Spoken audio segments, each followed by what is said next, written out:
Jésus lui-même a pleuré sur Jérusalem en disant, « Parce que tu n'as pas connu le temps où tu as été visité. » Luc 19, 44, de même, lorsque nous venons à l'Église sans attention ni foi, nous risquons de rater ce que Dieu veut faire dans nos vies. Comment Dieu nous visite dans l'Église? À travers la parole prêchée, chaque message peut contenir une réponse à nos prières ou une direction pour notre vie. Exemple, en Acte 2, après la prédication de Pierre, 3000 personnes ont été sauvées.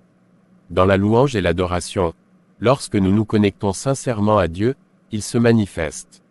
Exemple, Paul et Silas en prison ont loué Dieu, et les chaînes se sont brisées, Actes 16, 25 à 26.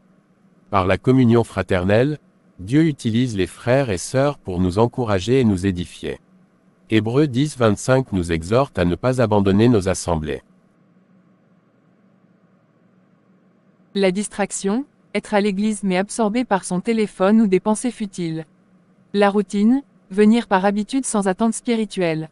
L'indifférence, ne pas répondre à l'appel de Dieu lorsqu'il parle à notre cœur. Venir à l'église avec un cœur préparé et une attente spirituelle. Être attentif à la parole et sensible au Saint-Esprit.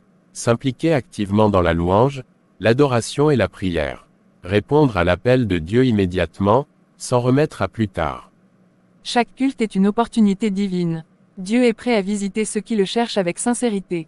Ne sois pas comme Jérusalem qui a raté sa visitation.